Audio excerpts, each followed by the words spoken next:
어저께서부터 오늘 말씀이 계속 이어지죠. 오전에는 니부가를 이제 만나는 사건, 이삭하고 니부가하고 이제 만나서 결혼하는 사건을 말했다면, 오늘은 그 니부가하고 이삭 사이에 누가 태어났죠? 자녀들이 태어났죠. 두 아들들이 태어났죠. 그 두 아들들이 우리 식구들이 다 알죠? 성경 쌍둥이인 거. 근데 첫째 이름이, 둘째 이름이, 근데 오늘 야곱이 나오죠. 야곱이 나와요. 근데 하나님의 자녀가, 영적 계보를 이을 자녀가 둘이가 태어났어. 이삭도, 아니 이삭이 아니라 에서도 이삭의 종자시요, 야곱도 에서의 종자시요. 근데 에서의 종자신데 그 둘 중에서 누가 영적 계보를 잇죠? 당연히 장자인 에서가 이어야 돼요, 그죠? 성경적으로 보면. 근데 에서가 있지 않냐고? 야곱이 있잖아요. 이 말은 무슨 의미를 두고 있냐면, 하나님께서 진정 장자의 축복을, 상속을 받을 자는 세상적으로 눈의 시점과 관점으로 보는 견해에서 장자를 세우는 게 아니라, 하나님은 내 은혜를 사모하고 나를 전적으로 의지하고 나를 신뢰하고 내 명령에 순종하는 자를 나는 세우겠다는 거죠. 아시겠습니까?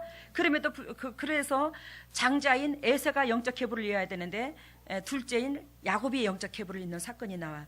둘째든 장자든 상관없더라는 거예요. 하나님은 우리 마음속에 본질을 보고 영적인 계보를 이을 수 있더라는 거죠. 그러면서 여기서 야곱이 부엘사바에서 떠나 하란으로 향하여 갔다라고 그랬죠. 이해가 되죠? 무슨 뜻인지. 에?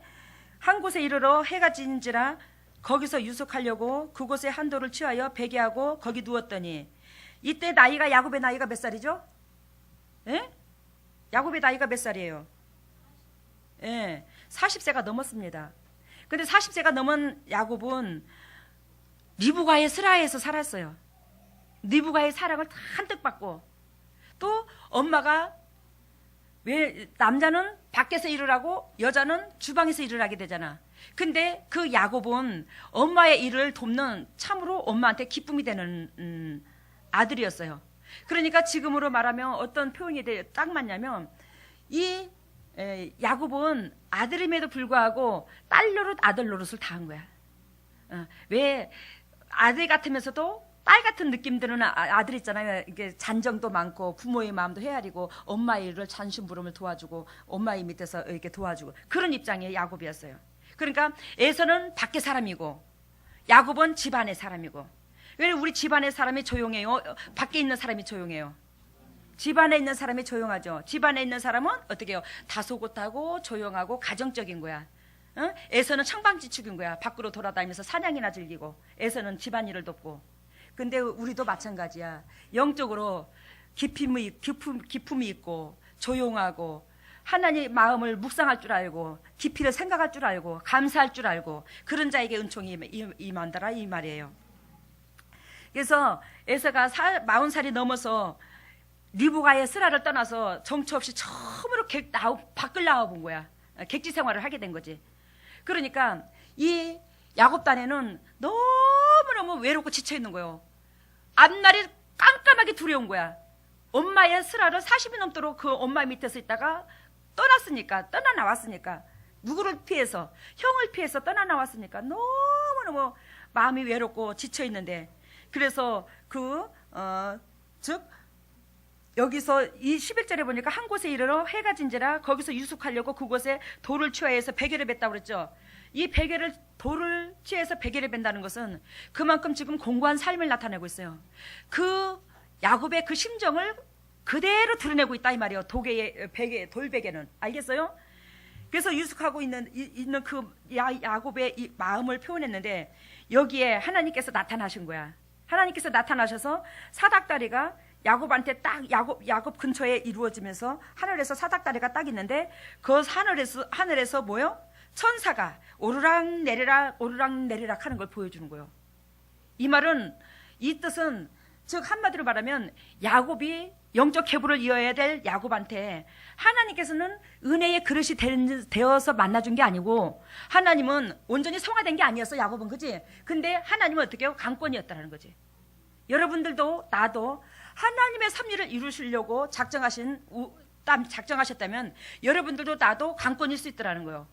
예를 들자면 우리 오순복 권사님이 우리 교회에 참에 제가 이 개척할 무렵에 오셔서 은혜를 받고 우리 김경희 안수지사님이 치료가 됐어요. 어느 정도 치료가 됐어. 근데 김경희 안수지사님은 예를 들면 육적인 삶에서 온전히 변하진 않았어. 치료는 사단이 다 떠나가고 치료는 돼가는 과정이었는데 근데 오순복 권사님이 당연히 무지에 집이 있었어요 없어요? 집이 있어요. 그러니까 내가 생각해도 오순복 권사님 김경희 안수지사님 믿음이 상당한 거지. 그 집을 그렇게 버려두고 이렇게 주의 종도로 섬기기가 이게 보통 힘든 게 아니에요. 근데 오순복 권사님은 그때 당시는 진짜로 내 육신의 삶을 자꾸 그리워했더라는 거지. 여기서 은혜를 받으면서. 그래서 우리 오순복 권사님이 집에 여기서 은혜를 받고 다시 집에 들어가서 예전에 살았던 그 일상생활로 다시 돌아간 거야. 당신 육신의 삶을 살았던 거예요. 근데 하나님께서 우리 오순복 권사님을 만지신 거예요. 오순복 권사님이 가볍게 집 안에서 집 뚜벅에서 넘어졌는데 말도 못하게 그 다리가 병원에 가도 특별한 증거도 없는데 그렇게 다리가 아픈 거예요. 움직이지 못할 정도로. 그래서 우리 재단에 다시 왔고 은혜를 받는데 오순복 권사님이 은혜를 받는 가운데서도 자꾸 집에 세상 쪽으로 미련을 못 버려. 근데 하나님께서 우리 오순복 권사님 다리 밑에다가 다리에다가 뭘 줬냐면 티눈을 주셨어요. 그 티눈이 나는 얼마나 아픈지를 잘 몰라. 근데 오순복 권사님이 그 티눈이 생겼는데 너무 아프더래요. 다리를 디딜지 못할 정도로 아프더래요. 그래서 나한테 몇 번을 그러더라고. 언니 나를 놓고 기도 좀 해줘요. 내가 다리가 너무 티눈이 박혀서 너무 아파요. 다리를 못 디딜 정도로 아픕니다. 그래 내가 기도를 해봤겠어 안 해봤겠어요? 해봤죠. 하나님 앞에. 아버지 우리 고모가 어둠도 다 떠나가고 영혼도 저렇게 건강해졌는데 왜 저렇게 다리가 자꾸 저렇게 아픈 겁니까? 그랬더니 우리 주님께서 나한테 하시는 말씀이 응답을 주시기를 내 딸이 자꾸 육신적인 예전에 살았던 그 삶으로 돌아가려고 한다. 그 삶으로 다시 한번 살아보고자 한다. 그런데 내 딸은 뭐야? 내 종이야. 우리 오순복 권사님은 누구의 종이야? 하나님의 종이야. 내 종으로서. 그러니까 목회만 여기서 강대상에서 외친다고 종은 아니야. 내 종이야. 나는 내 종으로 쓸 거야. 그러면 네가 기도를 해주되 어떻게 기도하냐면 내 딸한테 일러줘라. 어떻게 일러줄까요?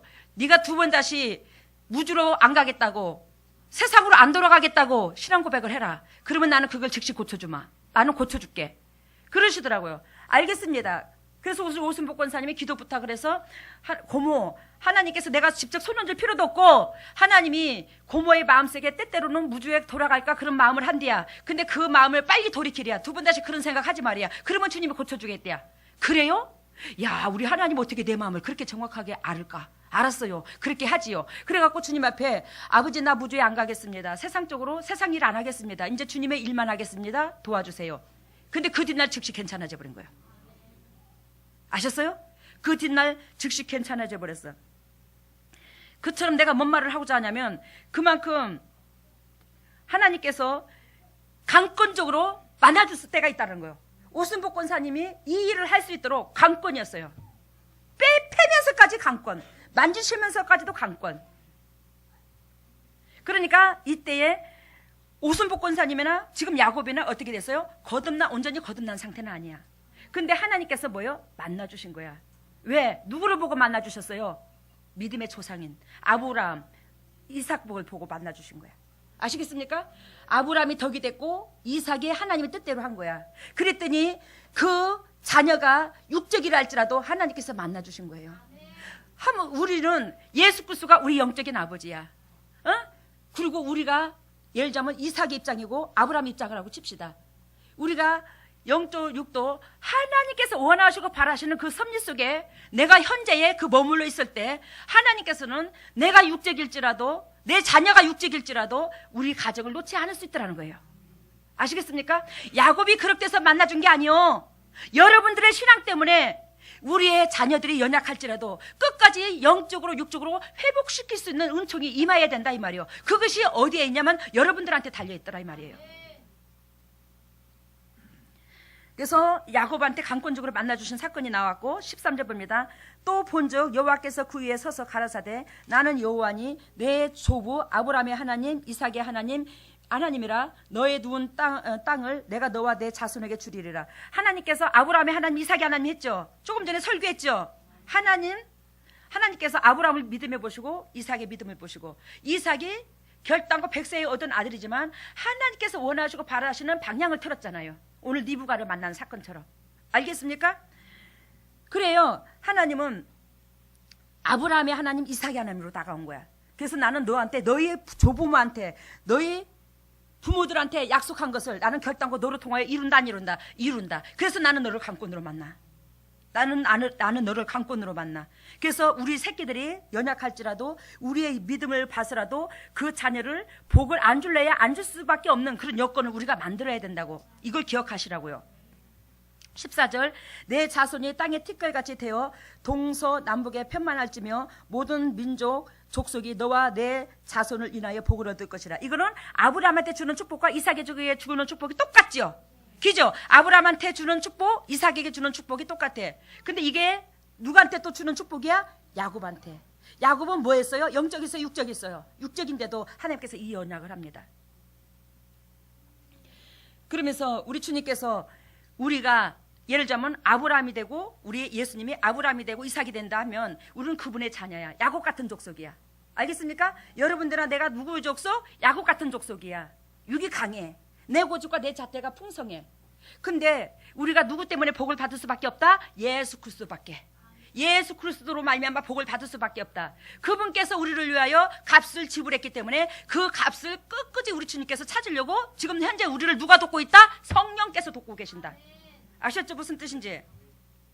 근데 성령께서 우리를 돕고 있는데 우리 육이 강해서 우리는 우리 육신적인 방법으로 살라고 그래. 하나님은 당신의 방법으로 이삭을 리브가를 만나듯이 이끌려고 하는데 우리는 우리 성령께서 하나님 아브라함의 이삭한테 주시는 그 언약의 축복을 이루려고 우리에게 계획할지라도 우리는 뭐 해야 된다? 순종해야지만 이 복을 받을 수 있다. 그러면서 아브라함한테 이삭한테 주신 언약을 똑같이 하는데 15절 봅니다. 내가 너와 함께 있어 내가 어디로 가든지 간에 어떻게 했어요? 너를 지키며 너를 이끌어 이 땅으로 돌아오게 할지라 내가 내게 허락한 것을 다 이루기까지 너를 떠나지 아니하리라 하신지라. 알겠죠? 야곱이 복받을 그릇이 되어서 기특한 일을 해서 하나님께서 함께 하신 게 아니지. 그 믿음의 조상들 때문에 믿음의 후손들 조상들 때문에 끝까지 어떻게 해요? 하나님이 언약을 했기 때문에 그 언약의 약속을 변개치 않으려고 이루시려고 보니까 야곱한테 강권인 거예요. 그래서 여러분들한테 하나님이 약속하신 예수 그리스도께서 피값으로 샀으니 그 피값을 되찾으시려고 강권으로 성령께서 이끄신 걸 기억하시고 우리 고집 그만 피우게요. 아시겠죠? 그러면서 하나님께서 우리가 연약할지라도 성령께서 끝까지 어떻게 해요? 복의 근원이 되도록 우리를 인도한다 이 말이에요. 복의 근원이 되도록. 16절 봅니다. 야곱이 잠에 깨어 가로되 여호와께서 과연 여기 계시거늘 내가 알지 못하였도다. 여호와께서 과연 어디 계시거늘? 여기 계시거늘. 여러분들 그러면 여호와께서 거기 계셨어요. 야곱이 거기 있으므로 하나님이 거기 계셨어요. 아멘요. 여러분들 지금 이 말씀을 우리가 지식적으로 그대로 볼 것 같으면 하나님께서 여기 복을 주시려고 딱 예비한 장소에 하나님이 계시는 장소에 딱 야곱이 돌베개를 베고 누운 걸로 착각이 되게 하는 거예요. 근데 야곱이 하나님의 은혜를 사모해서 부모의 슬하를 떠나 하나님의 은혜를 사모해서 정처 없는 그 길을 하나님 앞에 의지하고 하나님을 의뢰하고 거기서 울부짖으며 하나님과 만나기를 원하는 그 마음에 주님께서 뭐예요? 함께 하신 거예요. 야곱이 있는 곳에 베델이 된 거라고. 아셨죠? 그래서 여러분들이 있는 곳에 성전이 돼야 된다 이 말이에요. 여러분 계시는 곳에 축복이 따라야 되고. 17절 이에 두려워서 가로되 두렵도다 이곳이요 다른 것이 아니라 이는 하나님의 전이요 이는 하나님의 문이로다. 하나님의 전이요 하나님의 문이로다 이 말을 하죠. 그러니까 이 말은 무슨 뜻이냐면 그 장소가 하나님의 문이고 하나님의 전이 아니라 야곱의 그 10년간 하나님을 의뢰하고 부모를 의뢰하는 그 마음이 하나님을 만나고 하늘의 나라에 들어갈 수 있는 그런 축복의 문이 될 수 있더라는 거예요. 이해가 되셔요? 무슨 뜻인가? 응? 그 장소가 아니라 누구에서? 야곱의 마음에서. 오로지 이 세상 거 의지할 것 없고 오로지 하나님만 의지하는 그 마음에서 우리는 뭐예요? 하늘문이 열릴 수 있다는 거예요. 야곱이 아침에 일찍이 일어나 베개하였던 돌을 가져 기둥으로 세우고 그 위에 기름을 붓고 그곳 이름을 뭐이라 했더니 베들이라 하였더라. 이 성의 본 이름은 누스더라. 야곱이 서원하여 가로되 하나님이 나와 함께 계시사 내가 가는 이 길에서 나를 지키시고 먹을 양식과 옷을 주시사. 이 말은 무슨 뜻을 말을 하냐면, 여러분들 무슨 의미가, 영적인 의미가 있냐면, 여러분들이 하나님께서 예수 그리스도의 보혈로서 여러분들을 사주셨어요. 그죠?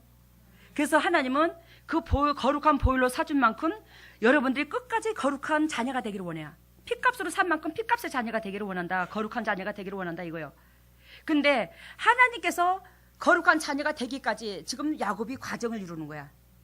알겠습니까? 인생의 삶의 과정을 이루는데, 여러분들이 예수 그리스도께서 나를 위하여 죽으시고 내가 죄인인 걸 알면서도 즉시 해피데이 되는 게 아니잖아. 우리가 그걸 은혜를 아는데도 불구하고 하나님은 내가 하나님께서 쓰시고자 하는 그릇 준비 될 때까지 하나님은 어떻게 해요? 누구를 만져요? 여러분들과 나를 만지고 있잖아요. 그래서 하나님께서 베델에서 야곱을 만나주셨어. 그 만나주시고 야곱이 지금 훈련을 받으러 가는데 어디로 가죠? 라반으로 가죠. 라반은 아까 말했죠. 리브가의 누구요? 오라비요. 거기는 근친 결혼을 했어요. 하나님께서 계획하시고 설계하신 복된 가정과 이루어져야 하나님이 영적 계보를 이룰 수 있다고 근친 결혼을 했다고. 야곱의 라반네 집에 들어가서 야곱이 몇 년을 종살이를 하죠? 14년을 하죠. 그것도 야곱이 뭘 얻기 위해서 7년을 더 봉사했죠? 마누라 하나 얻기 위해서. 그 마누라도 어떻게 했어요? 하나님께서 똑같은 여자면 다 똑같은 여자가 아닌가 봐, 남자들 보기에는. 응? 그렇다네, 김호주 장로님이. 여러분들, 근데 잠자리에서 라헬 대신에 레아를 집어넣는데 그걸 알았어, 못 알았어? 몰랐어요. 똑같아. 불금은 똑같아. 겉보기에는 어떨지는 모르겠지만 불금은 똑같다고. 근데 그 야곱이 자기가 사모하는 여자가 누구죠? 레아죠. 레아가 라반의 몇째 딸? 둘째 딸이야. 너무너무 사랑해. 보기만 해도 설레 죽겠어. 그냥 어찌 저렇게 이쁠까? 아이고, 세상에 이뻐 죽겠네, 이뻐 죽겠네. 그냥 밤잠을 못 자. 그냥 설레가지고 그거 보기만 해도 화물해져. 그냥 레아를. 그 딸을 결단코 야곱이 어떻게 해요? 내 것을 취하고자 하는 거야. 내가 보암직하고 내 기준에 맞는 여자를 취하려고 그래요. 근데 하나님이 누구를 집어넣어버려? 여기다? 레아를 집어넣어버려. 레아를 집어넣었어. 여러분들, 거기에서 우리는 내 생각과 내 잣대에 내가 내 보기에 보암직하고 내 보기에 탐스러운 것을 선택했을 때 우리는 뭐요? 뺑뺑이 돌 수 있더라는 거지. 알겠죠? 무슨 소린가? 뺑뺑이를 돌 수 있더래요. 처음부터 레아를 사모했다면, 레아를 내 것으로 취했다면, 야곱이 하나님이 원하는 방법대로 아내를 취했다면 야곱은요 7년 동안 또 봉사 안 해도 됐어요. 기죠? 근데 7년 동안 더 봉사를 해서 귀엽고 내가 원하는 거 결단코 취하고 마는 게 인간인 것 같아. 내가 원하는 거 결단코 취한들 어떻게 해요? 하나님의 구속사만 늦어지지. 하나님의 섭리만 늦어져. 거기서 분쟁만 생기지 별거 있어. 우리는 즉시 순종하는 여러분들과 내가 되기를 원합니다. 그저 외모로 보암직하고 탐스러운 거 좋아가지고 내 방법으로 하다 보니까 하나님을 온전히 못 만나고 껄끄러운 상태에서 주님을 10년을 믿어도 30년을 믿어도 그택일 수 있잖아요. 고생만 죽도록 하고. 근데 그곳의 이름이 뭐라고 그랬어요? 뭐라고 그랬죠? 기름 붓고 기름을 그 위에 붓고 어떻게 뭐라고요? 돌을 세우고 기름을 붓고 베델이라 하였더라. 그 베델은 어디예요? 베들레헴. 베들은 뭐라고 하죠? 뭐라고 표현을 드리죠? 하나님의 집. 그리고 뭔 집? 떡집. 하나님의 집, 떡집. 말씀, 떡은 뭘로 비유를 죠? 말씀이죠. 말씀, 떡집. 그러면 여러분들 어디야? 역대상 11장 15절 봐요.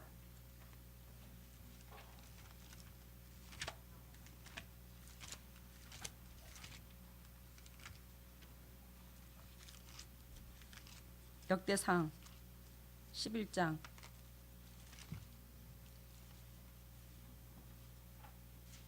15절 16절 627페이지 627페이지. 이것은 이 사람들은 다윗의 용사들입니다. 30두목 중에 세 사람이 바위로 올라가서 아둘람 굴 다윗에게 이를 때에 블레셋 군대가 르바임 골짜기에 진쳤더라. 그때에 다윗은 산성에 있고 블레셋 사람의 영체는 어디에 있더라? 베들레헴에 있더라. 다윗이 사모하여 가로되 베들레헴의 성문곁 우물물을 누가 나로 마시게 할꼬 하매. 이해가 됩니까? 이해가 됩니까? 18절. 이 세 사람이 블레셋 사람의 군대를 충돌하고 지나가서 베들레헴 성문곁 우물물을 길어가지고 다윗에게 왔으나 다윗이 마시기를 기뻐 아니하고 그 물을 여호와께 부어드리고. 이해가 됐어요? 무슨 뜻인지? 이해가 됐죠? 여러분들, 그러면 지금 블레셋 영체가 어디 있다고요? 베들레헴에 있다고. 그 베들레헴은 어디죠 그러면? 아까 야곱이 하나님이 만난 그 장소.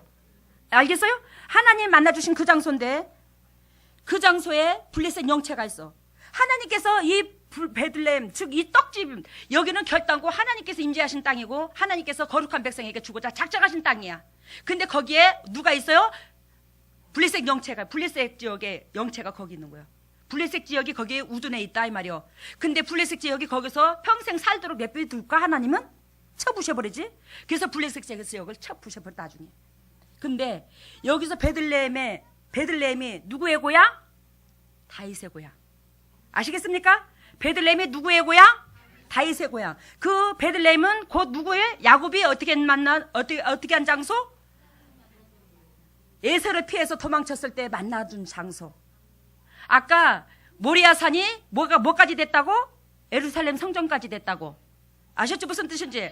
그런데 이 베들레헴에서 베들레헴이 다윗의 고향인데 거기에 성문 곁에 뭐가 있어요? 무물물이 있어요.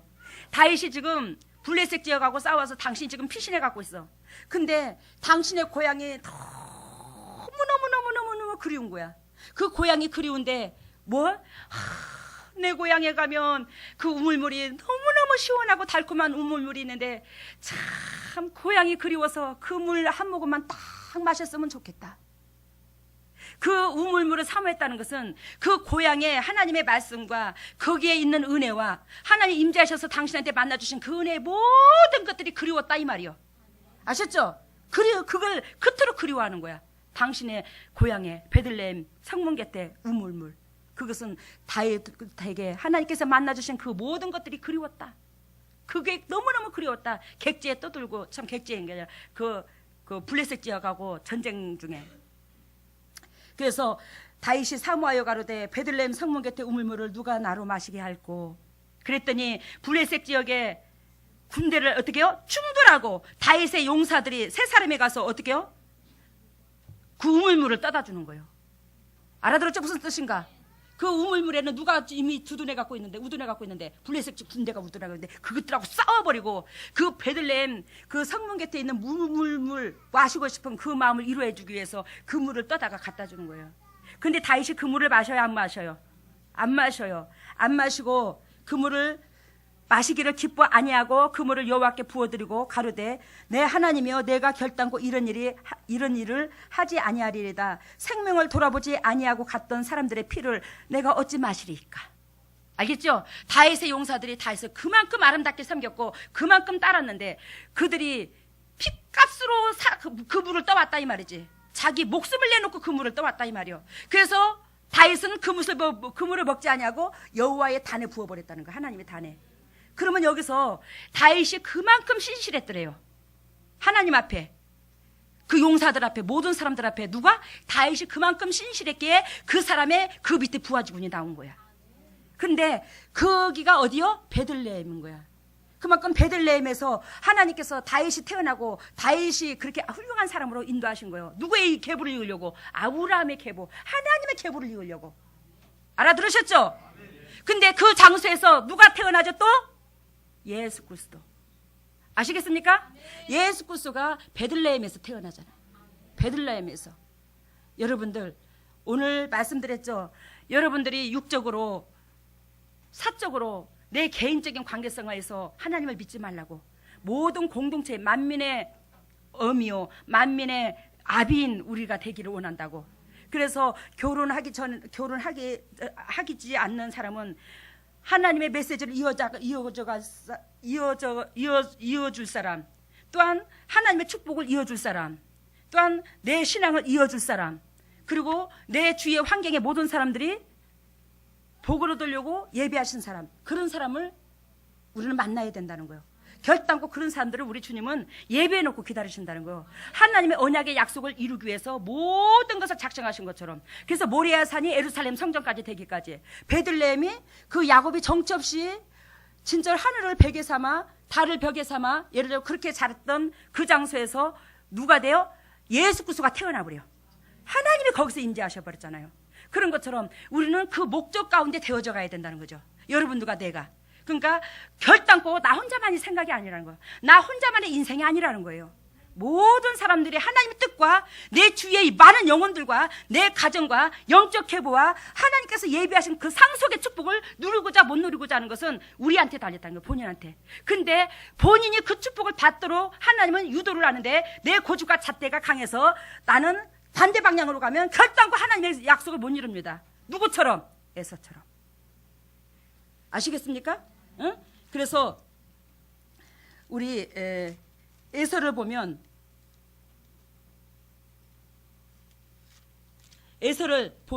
창세기 27장 46절 봐요.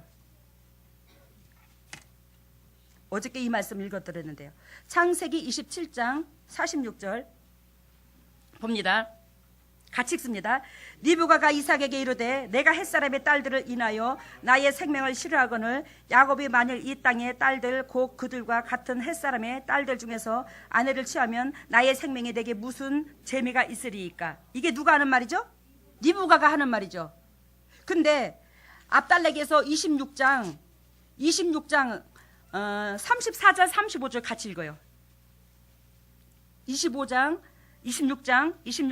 창세기 26장 34절 35절 같이 읽습니다. 에서가 40세에 해쪽 속 부리엘의 딸 유딕과 해쪽 속 엘론의 딸 마스밧을 아내로 취하였더니 그들이 이삭과 리브가의 마음에 뭐였더라? 근심이 되었더라. 이미 에서는 결혼 문제를 가지고 부모한테 상의를 안 했어요. 당신의 부함직하고 탐스러운 것을 선택했습니다. 아시겠습니까? 그런데 하나님께서 복을 주시고자 예비하신 족속이 아니라 하나님께서 이미 등진 족속하고 결혼을 해버린 거예요. 즉 한마디로 말하면 이 십자가 진리에 깨진 사람하고 결혼하지 않으면 우리는 비전 없어요. 알겠습니까?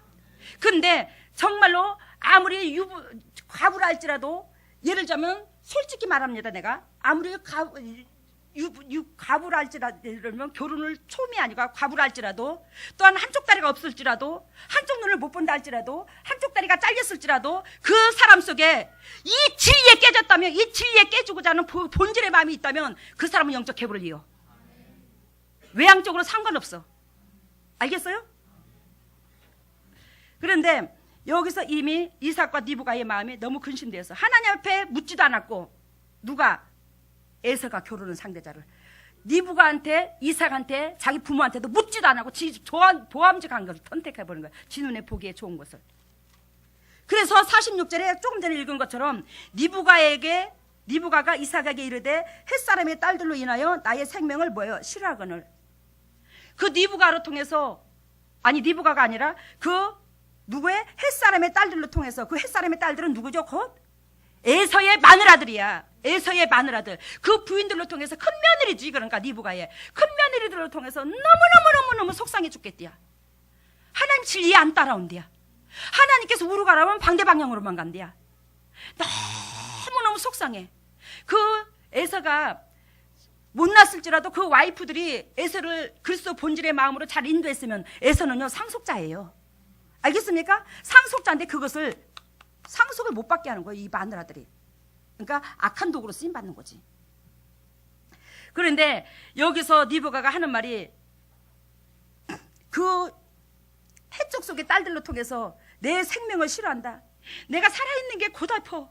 내가 살아있는 게 싫어. 내가 살아있는 게 무슨 유익이 있느냐. 나는 앞에 비전과 꿈도 없어. 왜? 며느리들도 저런 걸 얻어가지고 예를 들자면 내 비전과 꿈이, 하나님의 비전과 꿈이 우리 가정을 통해서 못 이루어진다는 거예요. 너무너무너무 속상하다는 거예요, 리브가가. 그러면서 자기 생명이 죽고 싶다는 거예요, 지금. 이거를 고백을 해요. 그러면서 뭐라고 말하냐면 우리 첫째 며느리는 그렇지만 둘째 아들도 또 핵족속, 하나님께서 저주 내린 그 족속들과 예를 들자면 결혼하면 나는 내 생명에 무슨 재미가 있으리요. 나는 차라리 죽는 게 낫다. 그리고 28장에 야곱이 이제 도망가는 사건이 나오죠. 누구를 통해서? 에서를 통해서. 여기서 에서의 마누라를 잘 만났다면 그 에서의 마누라가 정말로 시동생을 어떻게 해요? 정처럼, 예전처럼 또한 시동생을 내 몸과 같이 사랑하게끔 가르쳤을 거야, 신랑을. 근데 그렇지가 못하므로 지금 당신의 둘째 아들이 어떻게 해요? 피신을 가는 거야. 알아들었죠? 이게 다 누구 탓이야, 지금? 며느리 탓인 거야. 며느리가 사랑이 없어. 품는 마음이 없어. 그래서 당신의 둘째 아들이 어떻게 된다고? 피신을 가게 된다고. 알아들었죠? 피신을 가. 그러니 리브가는 지금 야곱을 얼마나 사랑했는데 야곱이 엄마 일을 다 도와. 주방일도 다 도와. 그저 엄마한테, 리브가한테 야곱은 너무너무 자상한 아들이었어요. 근데 180도로 변해버린 거야, 이 에서가. 에서가 변하고 야곱이 그렇게 사랑스러운 아들을 곁에 품에 두고 못 사는 거야, 지금. 리브가의 입장에서. 누구 때문에? 에서의 마누라들 때문에. 큰 며느리들 때문에. 그래요. 여기서 우리가 알아야 될 것은 여러분들이나 나나 하나님께서 여러분들로 통하여 천인의 어미, 천인의 아비. 그래서 우리 가정, 내 새끼들 등 따시고 배부름에 그 목적이 있지 말고 진정으로 나를 통해서 하나님 나라가 확장돼야 된다. 내 일가 친척이 회복돼야 된다. 내 주위가 회복돼야 된다. 이걸 본질 잊지 말라고. 결혼한 사람들은, 우리들은. 그리고 결혼하지 않는 청년들은 결단코 하나님 앞에 일평생 나의 배우자를 만나는데 그 배우자를 어찌 두렵고 떨리는 마음으로 묻지 않냐고 그 배우자를 선택하겠습니까? 우리 결혼해보잖아요. 인생의 삶 속에서 최고의 큰 축복이요, 배우자의 축복입니다. 알겠습니까? 인생의 삶 속에서 최고의 큰 축복은 배우자의 축복인데 그 배우자의 축복을 어찌 육신의 재성이 있는 이 재성은 재밖에 없는데 이 재성으로 바라보는 시점으로 자기의 배우자를 선택하겠냐고. 이 재성으로 바라보는 시선은 정확하다, 정확하지 못하다. 정확하지 못하다는 거예요. 정확하지 못하다는 거예요. 그러니까 오늘 여러분들한테 오늘 이거 계속 이어서 자꾸 하게 하셨는데 오늘 오후에도 다른 말씀 마태복음 하던 거 하려고 그랬어요. 근데 우리 주님께서 이 말씀을 주셨어요. 왜? 우리에게 얼마나 내 방법론으로 하나님을 섬겼는지 우리 주님께서 오늘도 깨닫게 해주시는 거야. 내 방법론으로 하나님을 믿게 했는지, 믿었는지를. 그래서 우리 여러분들이 베델 같은 안 그러면 모리아산 같은 그런 복의 근원들이 되기를 바랍니다. 그래서 여러분들을 통해서 수많은 영혼들이 살아나서 아버지께서 원하시고 바라시는 그 주님의 지경이 넓혀질 수 있는 그런 도구로 사용되시기를 바랍니다. 말씀 마치겠습니다. 할렐루야. 사랑의 예수님 감사합니다. 오늘도 주님께서 약속하신 것처럼 하나님께서 보여주신 것처럼 아버지 첫째 아들이 아버지 며느리를 잘못 얻어서 그 첫째 며느리를 통해서 리브가가 그만큼 이삭이 고통을 겪었는데 하나님 둘째 아들도 그런 아내를 취하면 어떡할까요? 아버지 그렇게 애통합니다. 하나님 우리는 기회를 한 번 주지 수천 번 주는 건 아닌데 우리가 매 순간순간 첫 번째, 두 번째 줄 때, 세 번째 줄 때, 네 번째 줄 때 매 순간순간 우리 가정을 각자 세워나갈 수 있는 우리들이 되어서 우리가 정말로 아브라함 같은 축복, 이삭 같은 축복, 야곱 같은 축복을 온전히 받아 누릴 수 있는 복의 근원들이 되게 하여 주시옵소서. 하나님, 야곱이 하나님의 목적대로 아버지 쓰임 받는데 평탄하기만 했습니까? 하나님께서 우리 야곱을 만나 주셨는데 평탄하기만 했습니까? 야곱이 너무너무 힘들었습니다. 너무너무 강한 훈련을 겪고 하나님을 온전히 만나고 하나님의 역사 속에 들어갑니다. 하나님, 우리가 육이 강하면 아버지 정말로 환경이 힘들 수밖에 없어요. 우리가 낮은 마음에서 주님을 바라봐 순종함으로 아버지 우리 환경들이 자유함을 누릴 수 있도록 인도하시고 아버지께서 설계하신 그 가운데 아버지의 꿈을 이루어드리는 각자 영혼들이 되게 하여 주시옵소서. 오늘도 주님의 종들이 예물을 드립니다. 이 예물을 받으시고 영의 축복과 이 땅의 축복을 한량없이 쏟아 부어주시고 남들에게 그저 주고 그저 베푸시는 복된 통역자들 다 되게 해주시고 아버지께서 선택하시고 작정하신 그 모든 것들에 기쁨 도구로 열매되게 하여 주시옵소서. 온전히 이 물질을 주님께서 100배로 대갚아 주시고 주님의 지경을 넓히는 데 사용되게 해주심을 감사하고 이 모든 것을 예수 그리스도 받도록 감사하며 기도드리옵나이다. 아멘.